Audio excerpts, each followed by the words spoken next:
ആഗ്രഹമുണ്ട്, സാധിക്കുന്നില്ല. ആഗ്രഹമുണ്ട്, സാധിക്കുന്നില്ല. എന്താണ് ഇതിൻ്റെ പിന്നിലെ കാരണം? അതായത് എനിക്ക് മദ്യപിക്കാതെ ജീവിക്കണമെന്ന് ആഗ്രഹമുണ്ട്, ദുശീലം ഉപേക്ഷിച്ച് ജീവിക്കണമെന്ന് ആഗ്രഹമുണ്ട്, എൻ്റെ ഭർത്താവിനോട് വഴക്ക് കൂടാതെ ജീവിക്കണമെന്ന് ആഗ്രഹമുണ്ട്, എൻ്റെ ഭാര്യയെ നന്നായിട്ടും ആത്മാർത്ഥമായിട്ട് സ്നേഹിച്ച് ജീവിക്കണമെന്ന് ആഗ്രഹമുണ്ട്. പക്ഷെ സാധിക്കുന്നില്ല. നുണ പറയരുത്, ആഗ്രഹമുണ്ട്, സാധിക്കുന്നില്ല. ഇത് മനുഷ്യൻ്റെ സ്വഭാവത്തിലെ വളരെ പ്രധാനപ്പെട്ട ഒരു കാര്യമാണ്. എല്ലാവർക്കും അങ്ങനെ ആഗ്രഹമുണ്ട്, പക്ഷെ സാധിക്കുന്നില്ല. ഒന്ന് ചിന്തിച്ച് നോക്കിയേ, നമ്മളൊക്കെ അങ്ങനെയില്ലേ? പല കാര്യങ്ങളിലും എന്താണ് ആഗ്രഹമുണ്ട്. വഴക്കുണ്ടാക്കണമെന്ന് ആർക്കും ആഗ്രഹമില്ല. ഉണ്ടോ? ഇനി നീ മദ്യപാനിയോട് ചോദിച്ചു നോക്കിയേ, എടാ നീ മദ്യപിക്കരുന്ന ആഗ്രഹമുണ്ട്, ഇതെല്ലാം അറിയാം, പക്ഷേ ഞാൻ മദ്യപിച്ച് പോവുക. വഴക്കുണ്ടാക്കരുത് ആഗ്രഹമുണ്ട്, പക്ഷെ വഴക്കുണ്ടാക്കി പോവുക. കട്ടെടുക്കരുന്ന ആഗ്രഹമുണ്ട്, കട്ടെടുത്ത് പോവുക. നുണ പറയരുന്ന ആഗ്രഹമുണ്ട്, പക്ഷെ നുണ പറഞ്ഞ് പോവുക. ഞാൻ പോയി അങ്ങനെ പെരുമാറുന്ന ആഗ്രഹമുണ്ട്, പക്ഷെ സാധിക്കുന്നില്ല.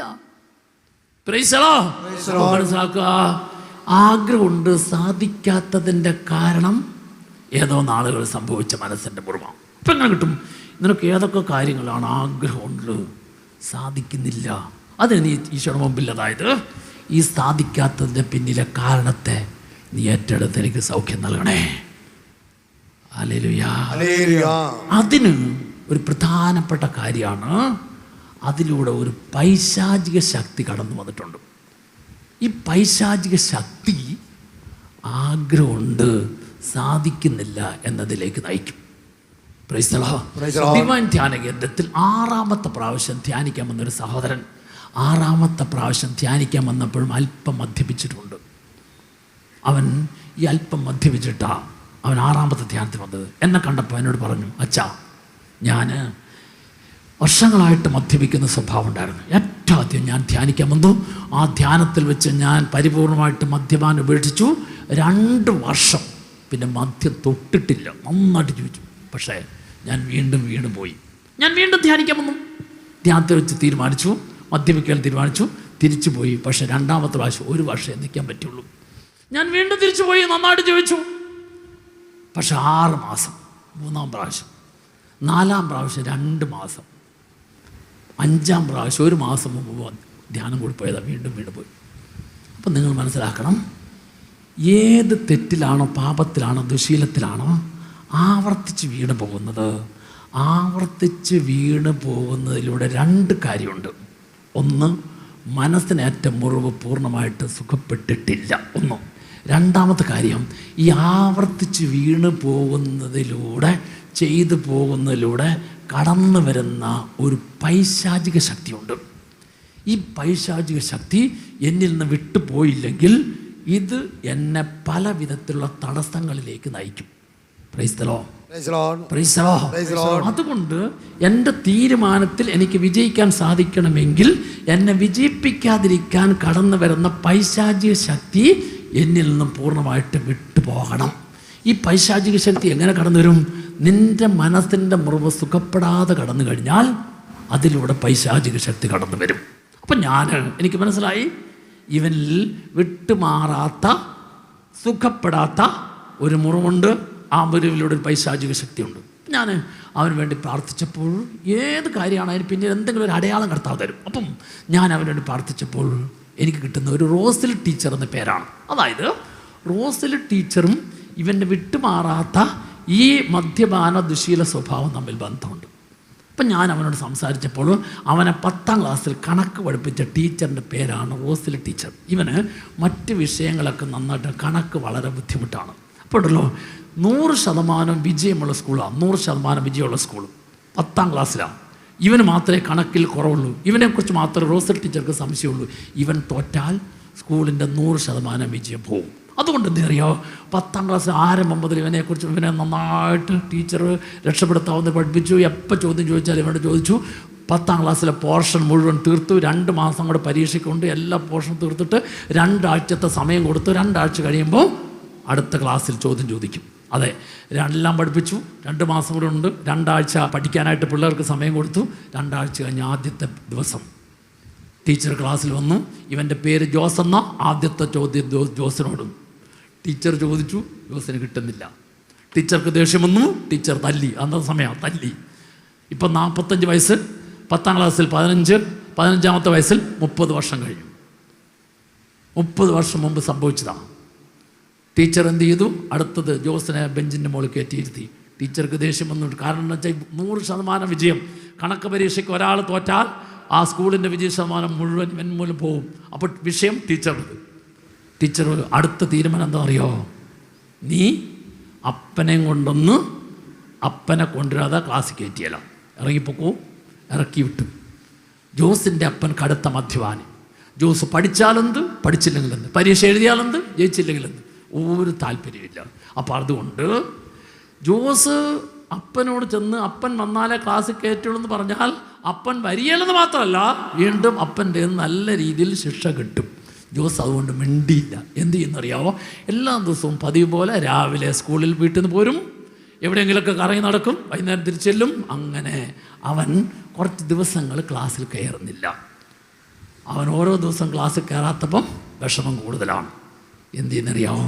അപ്പം അവൻ്റെ ഓർമ്മയിലേക്ക് ഒരു കാര്യം വന്നു. കാര്യം എന്തെന്ന് വെച്ച് കഴിഞ്ഞാൽ, ഈ കുടിച്ചു വരുന്നതായ അപ്പനോട് പിറ്റേ ദിവസം രാവിലെ ആകുമ്പോൾ മദ്യപാനത്തിൻ്റെ കെട്ട് തീരുമ്പോൾ ഭാര്യ ഒരു ദിവസം ചോദിച്ചു, നിങ്ങൾ എന്തിനാണ് എല്ലാ ദിവസവും ഇങ്ങനെ മദ്യപിച്ച് വരുന്നത്? അപ്പം ഇങ്ങനെ ചോദിച്ച ഭാര്യയോട് അപ്പൻ പറഞ്ഞൊരു മറുപടിയുണ്ട്, എടി എനിക്കൊരു ആശ്വാസം ഉണ്ടാകാൻ വേണ്ടിയിട്ടാണ് ഞാൻ കുടിക്കുന്നത്. അപ്പം അന്ന് പറഞ്ഞ കാര്യം എൻ്റെ ഓർമ്മയിൽ കിടപ്പുണ്ട്. എന്തിനാണെന്നറിയോ? ആശ്വാസം കിട്ടാൻ മദ്യപിച്ചാൽ ആശ്വാസം കിട്ടും. ഇപ്പം ഇവന് കുറച്ച് ദിവസമായിട്ട് സ്കൂളിൽ പോകാത്തതുകൊണ്ട് വലിയ അസ്വസ്ഥ വിഷമമാണ്. ആശ്വാസം കിട്ടണമെങ്കിൽ മദ്യപിക്കണം. അവൻ ആദ്യമായിട്ട് മദ്യപാനത്തിലേക്ക് പോയി. ആശ്വാസം കിട്ടിയെന്ന് ഇല്ലെന്ന് മാത്രമല്ല, നിങ്ങൾക്കൊക്കെ അറിയാം, കൂടുതൽ ആശ്വാസം പോയി. അങ്ങനെ ഇവൻ മൂലം 100% വിജയം കിട്ടേണ്ട സ്കൂളിൻ്റെ 100% വിജയം പോയി. പിന്നെ അവൻ സ്കൂളിൽ പോയിട്ടില്ല. ഇവൻ എന്തെല്ലാം ചെയ്താലും ഗുണം പിടിക്കുന്നില്ല. ഇതിൻ്റെ എല്ലാം കാരണക്കാരി ആ റോസിലെ ടീച്ചർ ഒറ്റ ഒരുത്തിയാണ്. ഇവൻ ടൗണിലേക്ക് പോകുന്നതിൻ്റെ വഴിക്കാണ് റോസിലെ ടീച്ചറിൻ്റെ വീട്. എപ്പം സൈക്കിള് ചവിട്ടി അവൻ ആ വീടിൻ്റെ മുറ്റത്തൂടെ പോകുന്ന സമയത്തല്ല റോസിൽ ടീച്ചറിൻ്റെ വീട്ടിലേക്ക് നോക്കിയിട്ട് ഇവൻ തുപ്പി ദേഷ്യത്തോടെ പോവുള്ളൂ. ഇതാ ഇവൻ്റെ വിട്ടുമാറാത്ത ദുശീല വൈകൃതങ്ങൾക്ക് കാരണം ഇവൻ്റെ ഉള്ളിൽ എൻ്റെ ഇന്നത്തെ ഈ അവസ്ഥയ്ക്കും ഇതിനെല്ലാം കാരണക്കാരി ഒറ്റൊരുത്തി റോസിൽ ടീച്ചറാണ്. 5 ധ്യാനം കൂടിയെങ്കിലും പൂർണ്ണമായിട്ടും ആ മേഖലയെ കൊണ്ടൊന്ന് ഈശോയുടെ മുമ്പിൽ സൗഖ്യം സ്വീകരിക്കാൻ സാധിച്ചില്ല. ഞാൻ അവരോട് പറഞ്ഞു, ഒറ്റ വഴിയേ ഉള്ളൂ. റോസിൽ ടീച്ചർ ജീവിച്ചിട്ടുണ്ടോ? ഉണ്ട്. അങ്ങനെയാണെങ്കിൽ ഈ ഒരു കാര്യം ചെയ്യണം. ഈ ധ്യാനത്തിൽ അന്ന് 30 വർഷം മുമ്പ് 15 വയസ്സുള്ള നിനക്ക് അതിൻ്റെ കാരണം, സംഭവം, സാഹചര്യം ഈശോയുടെ കരങ്ങളിലേക്ക് സമർപ്പിച്ചിട്ട് നീ റോസിൽ ടീച്ചറിനെ ഉള്ളിലെ വെറുപ്പ്, ദേഷ്യം, ആ ഓരോ പ്രാവശ്യം വഴിയിലൂടെ പോകുമ്പം തുപ്പുമ്പം നിൻ്റെ ഉള്ളിലുള്ള വൈരാഗ്യമില്ലേ, അത് ഈശോയ്ക്ക് സമർപ്പിച്ചിട്ട് ഈശോയുടെ തിരുരക്തത്താൽ കഴുകാൻ, അങ്ങനെ ആ ടീച്ചറിലൂടെ നിൻ്റെ മനസ്സിനേറ്റ മുറിവുകൾക്ക് സൗഖ്യം കിട്ടാൻ നീ ആഗ്രഹിച്ച് പ്രാർത്ഥിക്കണം. ടീച്ചറെ അനുഗ്രഹിക്കണം, പ്രാർത്ഥിക്കണം. അവൻ ആ ആഴ്ചയിലെ ധ്യാനത്തിൽ ഇതുപോലെ പ്രാർത്ഥിച്ചു. നല്ല സൗഖ്യം, മാനസിക ആരോഗ്യം, സന്തോഷം അവന് കിട്ടി. അവൻ ധ്യാനം കഴിഞ്ഞ് തിരിച്ചെൻ്റെ അടുത്ത് വന്നു. എന്തു ചെയ്യുന്നു? അവൻ പറഞ്ഞു, ഞാൻ ഈ ധ്യാനം കഴിഞ്ഞ് നേരെ റോസൽ ടീച്ചറിൻ്റെ അടുക്കിലേക്ക് ചെല്ലും. അവൻ ധ്യാനം കഴിഞ്ഞ് സന്തോഷത്തോടെ റോസൽ ടീച്ചറിൻ്റെ അടുക്കിലേക്ക് ചെന്നു. അപ്പം എന്താണെന്നറിയോ? കുറച്ച് നാളായിട്ട് ടീച്ചർ ബെഡിൽ തളർന്ന് കിടക്കുക. നല്ല ഓർമ്മയുണ്ട്, ആൾ കൃത്യമായിട്ട് അറിയാം, സംസാരിക്കും, പക്ഷേ എഴുന്നേറ്റിരിക്കാൻ പറ്റിയില്ല.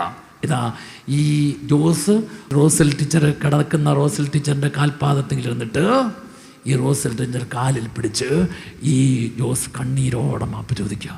അങ്ങനെ കണ്ണീർ തുള്ളികൾ റോസി ടീച്ചറിൻ്റെ കാൽപാദത്തിൽ ഇറ്റിറ്റ് വീണപ്പോൾ ആ കണ്ണീരിൻ്റെ നനവ് ടീച്ചറിൻ്റെ മനസ്സിന് ശക്തിയും ധൈര്യം കൊടുത്തിട്ടുണ്ടെന്നറിയോ? ആ നിമിഷത്തിൽ, ആ സ്നേഹത്തിൻ്റെ സന്തോഷ നിമിഷത്തിൽ കടന്നിരുന്ന റോസൽ ടീച്ചർ നേരെ ചാടി എഴുന്നേറ്റു എന്ന് പറഞ്ഞാൽ നേരെ കുനിഞ്ഞു. അപ്പോൾ ടീച്ചർക്ക് നല്ല നട്ടെല്ലിൻ്റെ അവസ്ഥയ്ക്ക് ബലം കിട്ടി. ഈ ജോസിനെ കെട്ടിപ്പിടിച്ച് അവൻ്റെ ശിരസിൽ ടീച്ചർ 2 കരങ്ങളും വെച്ച് അനുഗ്രഹിച്ച് ആലിംഗനം ചെയ്ത് സന്തോഷത്തോടെ അവനെ പറഞ്ഞു വെച്ചു. അവൻ വലിയ സന്തോഷമായി. സ്നേഹമുള്ളവരെ, ഏറെ താമസിക്കാതെ ഏതാണ്ട് 2 മാസം കഴിഞ്ഞപ്പം ഈ ടീച്ചർ മരിച്ചു. ടീച്ചറിൻ്റെ ശവസംസ്കാര ശുശ്രൂഷയിലെല്ലാം ഏറ്റവും മുൻപന്തിയിൽ നിന്നുകൊണ്ട് ജോസ് കാര്യങ്ങളെല്ലാം ചെയ്തു കൊടുത്തു. എന്താ കാര്യം എന്നറിയോ? പിന്നീട് ഒരിക്കലും ജോസ് മദ്യപിച്ചിട്ടില്ലെന്ന് മാത്രമല്ല, ജോസിൻ്റെ മദ്യപിക്കാത്ത ജീവിതം കൊണ്ട് അനേകം മദ്യപാനികളെ രക്ഷപ്പെടുത്തുന്ന ദൈവത്തിൻ്റെ കരങ്ങളിൽ ഉപകരണമായി ഇന്നും ജോസ് പ്രവർത്തിച്ചുകൊണ്ടിരിക്കുന്നു.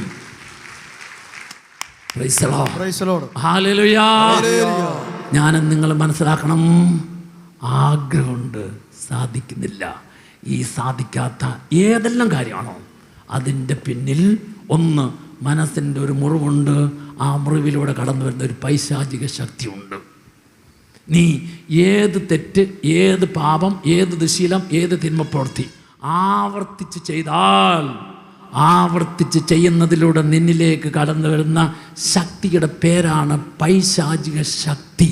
ഇനി നിങ്ങൾ ശ്രദ്ധിച്ചു, ലൂക്കായുടെ സുവിശേഷം 13-ാം അധ്യായം 11-ാം തിരുവചനം. ലൂക്കായുടെ സുവിശേഷം 13-ാം അധ്യായം 11-ാം തിരുവചനം. ഇങ്ങനെ കർത്താവിൻ്റെ വചനത്തിൽ പറയും, 18 വർഷമായി ഒരാത്മാവ് ബാധിച്ച് രോഗിണിയായി നിവർന്നു നിൽക്കാൻ സാധിക്കാത്ത വിധം ഊനിപ്പോയ ഒരുവൾ അവിടെ ഉണ്ടായിരുന്നു. ശ്രദ്ധിക്കൂ, ബൈബിളിലെ ഓരോ വചനവരികൾക്കിടയിലും ഞാനുണ്ട്. ഇപ്പോൾ നിന്റെ മുമ്പിൽ നിൽക്കുന്ന ആ സ്ത്രീയുടെ പ്രത്യേകത എന്താ? അവൾ കൂനി. എന്താ കാരണം? 18 വർഷമായിട്ട് ഒരു ആത്മാവ് ബാധിച്ചു. ആ ആത്മാവിൻ്റെ പേരാണ്, പരിശുദ്ധാത്മാവാണോ ദുഷ്ടാത്മാവാണോ? അപ്പോൾ ഈ ദുഷ്ടാത്മാവ് ബാധിച്ച് അവളെ രോഗിണിയാക്കി. ഇനി ആ രോഗിണിയായി നിവർന്നു നിൽക്കാൻ സാധിക്കാത്ത ആ സ്ത്രീയോട് നിങ്ങളൊന്ന് ചോദിച്ചു നോക്കൂ, അവൾ എന്ത് പറയുന്നറിയാവോ? എന്ത് പറയും? എനിക്ക് നിവർന്നു നിൽക്കാൻ ആഗ്രഹമുണ്ട്. നിങ്ങൾ ആ കൂരിപ്പോയ സ്ത്രീയോട് ചോദിച്ചു നോക്ക്, ആ സ്ത്രീ പറയും, എനിക്ക് ആഗ്രഹമുണ്ട്, പക്ഷേ സാധിക്കുന്നില്ല. എന്താ സാധിക്കാത്തതിൻ്റെ കാരണം? സാധിക്കാത്തതിൻ്റെ കാരണം ഏതോ നാളുകളിൽ അവളിലേക്ക് കടന്നു വന്ന പൈശാചിക ശക്തി. ഈ കടന്നു വന്ന പൈശാചിക ശക്തി അവളെ രോഗിണിയാക്കി.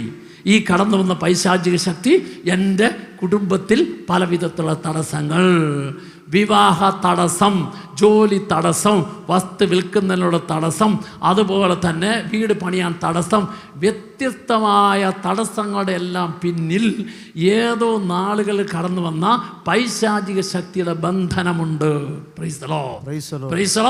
ഈ പൈശാചിക ശക്തിയുടെ ബന്ധനങ്ങൾ വിട്ടുപോകാതെ കിടക്കുന്നതിന് കാരണം എന്താ? എൻ്റെ മനസ്സിൻ്റെ മുറിവ്. എങ്ങനെ ഈ മുറിവ് സുഖപ്പെടുന്നില്ല? എൻ്റെ ഉള്ളിൽ നിന്ന് വെറുപ്പ് വിട്ടു മാറുന്നില്ല, വൈരാഗ്യം വിട്ടു മാറുന്നില്ല. Hallelujah, hallelujah. അതുകൊണ്ട് നീ തിരിച്ചറിയേണ്ട കാര്യം എന്താ അറിയാവോ?